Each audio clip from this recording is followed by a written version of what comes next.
In this episode of Home Theater Geeks, I answer a listener question about the LG G4 versus G5 models. Stick around. Podcasts you love. From people you trust. This is TWiT.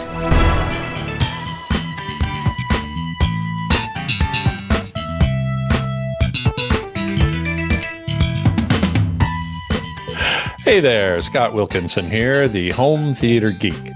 In this episode, I answer a question from Charles Simmons, who writes, I currently have a 5-year-old 77-inch LG C-Series OLED TV. We are ready to move up to an 83-incher, and we're looking at the G4, which has a significant discount right now. Pre-orders for the G5 are being taken now as well. I'm wondering if it's worth it to wait until later this year when the G5 will be reduced in price to get the newest screen technology. My viewing room has a lot of ambient light. During the day, you can see reflections at times. Nighttime viewing is not a problem. Great question, Charles. LG's 2025 OLED TV lineup has, at least some of them, have implemented a new technology, a new OLED structure compared to the 2024 models and before, including the G4. Let's take a look. The G4 basically uses the same OLED structure as previous years. 2 layers of blue OLED sandwiching a layer of yellow, or a combo of red, yellow, green, and green between them. As you can see in this graphic, it's called a white OLED layer.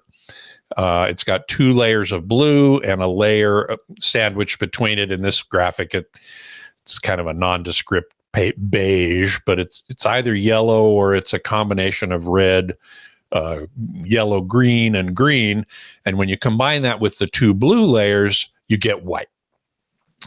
Then the white layer, the white light, I should say, goes through a red filter, a green filter, a blue filter, and a clear filter, which is called a white filter, which doesn't filter the light. It just lets the white get through. And those 4 subpixels form a complete color pixel. Now, the reason that they have the white subpixel, this is often called WRGB or WOLED, because it has a white subpixel. And the reason for that is to enhance or increase the brightness of the picture. And it does that.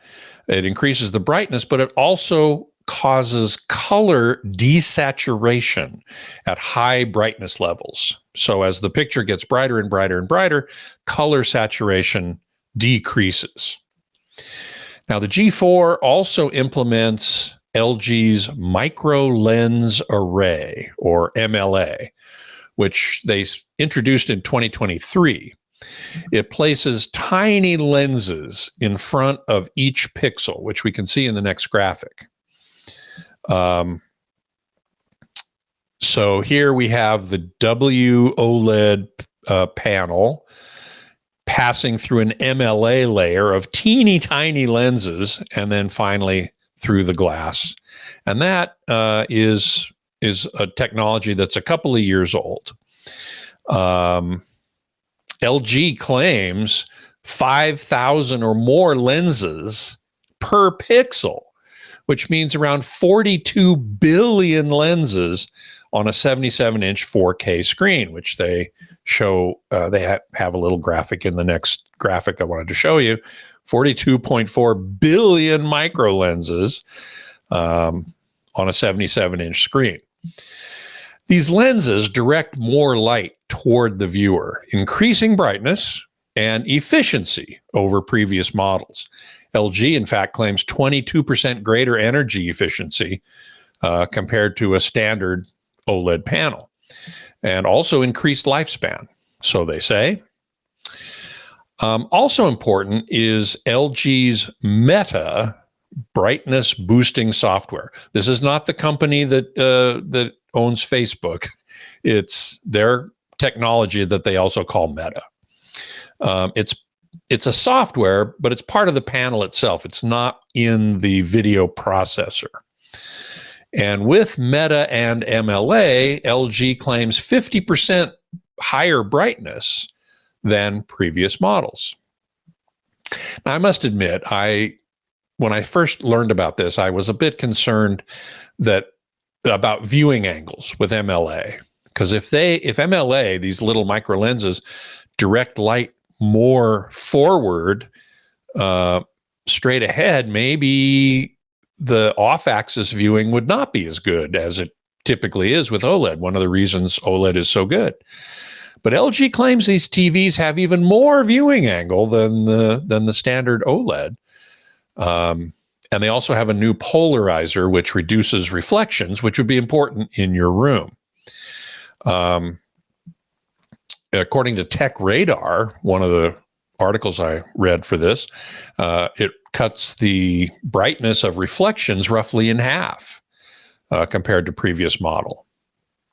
Now, the G5, which was introduced this year, 2025, introduces a new OLED panel structure, which they call primary RGB tandem. And that's in the next graphic. Here we see it. And you can see on the left a conventional WOLED, which has two blue layers, and in the middle of them, a red plus yellow, green plus green, and that forms white. The new OLED cell, primary RGB tandem, has two blue OLED layers, but in between them is a straight green layer and a straight red layer. So there are 4 layers now instead of 3.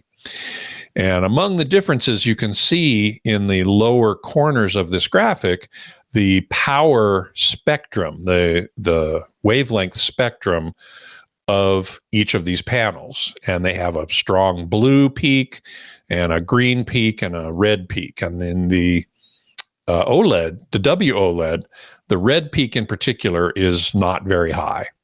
And in the new or primary RGB tandem, it's quite a bit higher and more and narrower, as is the green, which gives you a better color gamut and, well, better color gamut in this case. It's also going to give you a better color volume as well. Now, this structure does not use MLA. These little micro lenses, they've decided to get rid of that in favor of this new structure. Now, LG claims that it doubles the brightness even of the G4. G4 claimed 2,000 nits of peak brightness if you display a tiny 3% window on a black field. Real world measurements are less than that, but that's what they claimed as the up to. The G5, they claim 4,000 nits. Good grief, that's really bright. That's competing with LED TVs. And of course, real world measurements are going to be less than that.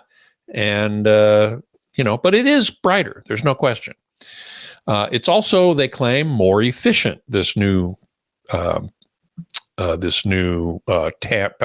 RGB tandem. It's a long name. It's more efficient. LG claims that the 65-inch version is 20% more efficient than the equivalent 2024 model, which we can see in this graphic here. Third generation OLED. They call this primary RGB tandem 4th generation. As you can see in the little bar graph in the middle, the 4th generation consumes 20% less power. So that's good. The G5 also has a new anti-reflection technology, which is said to reduce reflections by 99%. That's like, holy smokes. If that's true, that's going to be great in your room. No question about it. So should you get the G4 or the G5? Either one will produce a fine picture. No question about that. The G5 is likely to be at least a little better, maybe a lot better. It's hard to say. You can read reviews. Our ratings, RTINGS.com, has a review of the G5, I'm pretty sure. In fact, we'll put a review of it, link to it in the show notes. If you watch a lot during the day with a lot of ambient light, which you seem to imply in your letter, then the G5 is likely to do a better job of rejecting reflections, as well as being brighter. But the G4 is no slouch. So, it's going to come down to cost more than anything else, I think. The 83-inch G5 is $6,500, which is the same as the G4 when it was introduced. And the 83-inch G4 is now at $5,000. So that's a significant difference, $1,500. As I said, Ratings posted their review of the G5. We'll put a link in the show notes. They rate the G5 at an 8.9 overall, and they rated the G4 at 8.6. Both of those are great scores, very high. And the G5, edges it out a little bit, as one would probably expect. Now, one problem they found with the G5 was its handling of HDR10 content. They said it had unusual contouring in dark scenes. And they and I hope that LG releases a firmware update that addresses this issue. This is a new technology, a new product, likely to have bugs in it when it starts. So hopefully they'll correct it. They often do. LG is good about that, as are the other major TV brands. So if you have the budget for it, and your current TV is working well enough, I'd probably wait for the G5. At least see if they fix that HDR10 contouring problem. Now, you mentioned waiting until the G5 comes down in price, but I don't think that's going to happen until next year when the G6 comes out. Presumably, that's what they'll call it. They sometimes lower the price a little bit later in the year, but not significantly until the next model year is introduced. So, I don't think you're going to see a big price drop this year for the G5. But if money's tight, and or your current TV is starting to fail, the G4 will serve you perfectly well. It's a fine TV. So if you can wait and you got the money, if you don't need to get a TV right now and you want to wait a little while till the G5 is available or pre-order it, I'd say go for that. But if you can't, G4 is perfectly fine. So thanks for writing in. If you have a question for me, please send it along to htg@twit.tv, and I'll be happy to answer as many as I can right here on the show. And now all TWiT shows are on YouTube for free, but with ads. If you want to go ad-free, join the club. Go over to twit.tv/clubtwit and join today. You'll get access to all the TWiT shows with no ads. So I hope you'll do it. Until next time, geek out.